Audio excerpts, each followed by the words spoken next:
Okej, czas nagrać kolejny element, a właściwie ten powinien być pierwszy, czyli czym tak naprawdę jest synchroniczność i dlaczego ten temat jest tak bardzo istotny. Wielokrotnie różne osoby mogą o czymś mówić i będą myślały właśnie o synchroniczności, chociaż nie będą znały tego terminu. Tutaj taki bardzo dobry przykład sytuacji to mówienie o jakiejś koincydencji na zasadzie szczęśliwego przypadku.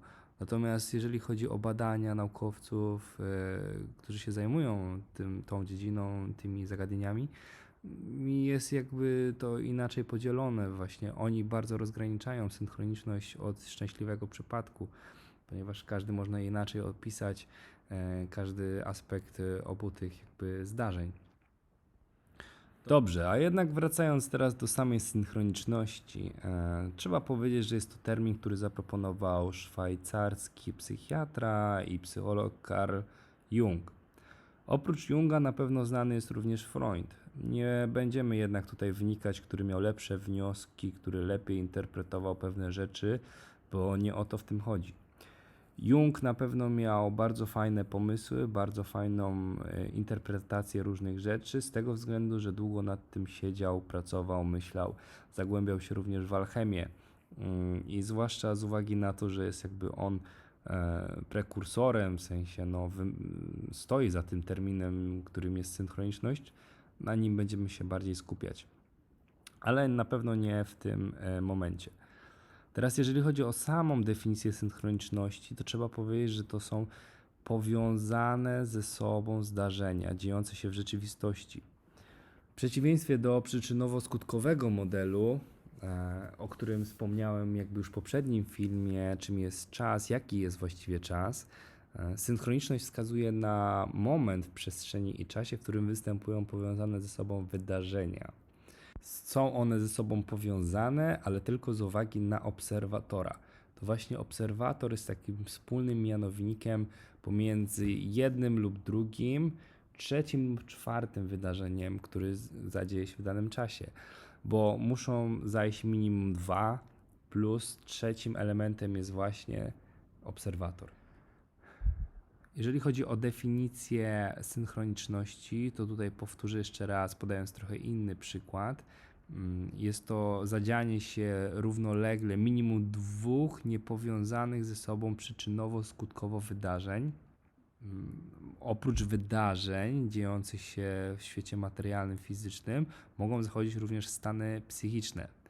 Natomiast zarówno stany psychiczne, jak i wydarzenia niepowiązane ze sobą przyczynowo-skutkowo dla danego obserwatora mają wspólne znaczenie. I to jest bardzo, bardzo istotne. Tak jak wspomniałem, Jung był szwajcarskim psychiatrą i psychologiem. Wprowadził różne pojęcia jak nieświadomość zbiorowa czy archetyp. One się bardzo często pojawiają w jego pracach. Bardzo też interesował się samym opisem różnych zjawisk, czy badał ich przyczyny oraz symbolikę. Tutaj przez większość życia studiował również alchemię, być może wobec której również nagram pewien materiał, bo jest to niezwykle istotne i ciekawy element nawet nie tylko jego życia, ale jego prac, pozostałości, spadku, którym zajmowali się jego uczniowie. Tak jak wspomniałem na początku, różne osoby różnie mówiły o tym samym. W sposób intuicyjny odczuwały zawsze jakby możliwość takiego wszechzwiązku rzeczy. Na tle historii warto powiedzieć, że wiele osób twierdziło, że nie ma czegoś takiego jak przypadek. Dla mnie bardzo fajne jest to, co kiedyś gdzieś przeczytałem, już nie pamiętam gdzie i nie potrafię tego przytoczyć. Po prostu nie pamiętam, ale że była pewna wypowiedź, w której padło zdanie, że przypadek nie istnieje, ponieważ przypadku nie da się udowodnić matematycznie. Przypadek można zawęzić do pewnego prawdopodobieństwa, ale stosunkowo wyliczyć dokładny przypadek tego się nie da. A że skoro świat materialistyczny jest opisany za pomocą matematyki, matematyka jest językiem Boga, jak to niektórzy mówią, no wszystko wydaje się jasne. Wiele osób uznawało również działanie przypadków, tak zwanych szczęśliwych przypadków, za działanie sił boskich. Natomiast tak jak się okaże, były to synchroniczności. Po prostu nie mając pełnej wiedzy lub informacji, okazuje się, że osoby myślą różnie na dany temat. Stosunkowo tak jak jest to mówione lub jaka jest dostępna wiedza na dany moment w czasie. Tu, aby podać przykład jeszcze, jeżeli chodzi o samą historię synchroniczności, można na przykład się odnieść do Barucha Spinozy, który był niderlandzkim filozofem, żył w latach 1632 a 1677 rok naszej ery. No i on uważał, że nie ma nic przypadkowego we wszechświecie. Tutaj przytoczę tylko wam jeden cytat, który jest dosyć ciekawy i warto go, myślę, tutaj wspomnieć. Także Spinoza powiedział, że we wszechświecie nie ma nic przypadkowego, przeciwnie, wszystko z konieczności natury bóstwa jest wyznaczone do tego, aby w pewien sposób istniało i oddziaływało. No i tak jak wspomniałem, tu jest 1632 rok, 1677.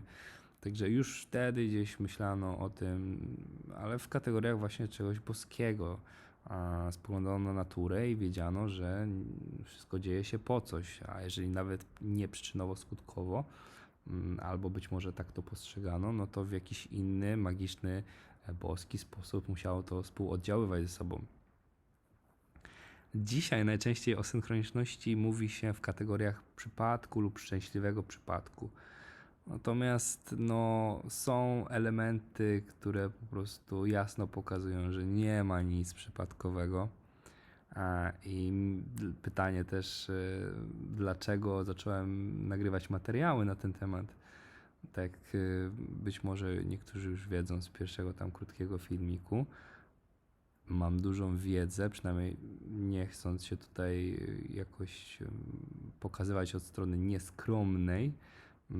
Po prostu dużo o tym czytam, gdzieś się tym interesowałem, no jakby sam tego też doświadczyłem, a że było to bardzo mocne, to totalnie zagłębiłem się w temat, okazał się dla mnie totalnie, ależ totalnie fascynujący. I tu będziemy o tym rozmawiać jeszcze, kiedy to się dzieje, jak to się dzieje, co może zwiększyć taką przypadkowość, w sensie wywoływanie synchroniczności, bo o ile temat jest poruszany często od strony takiej duchowej, od strony takiej wróżbiarskiej, można nawet powiedzieć, gdzieś tutaj pada ta tematyka w ramach też takiej jakby to powiedzieć, telewizji śniadaniowej. To akurat mam na myśli takich tematów bardziej plotkarskich, gdzie porusza się ten temat tak niejako gdzieś na blogach w ramach takiej ciekawostki. No ale jak ktoś się naprawdę dobrze zagłębił w temat, to zobaczy, że tematyką synchroniczności zajmują się poważni ludzie, psychiatrzy, psychologowie z największych instytucji naukowych. Także nie jest tu wcale nic śmiesznego i nie jest to nic wydumanego.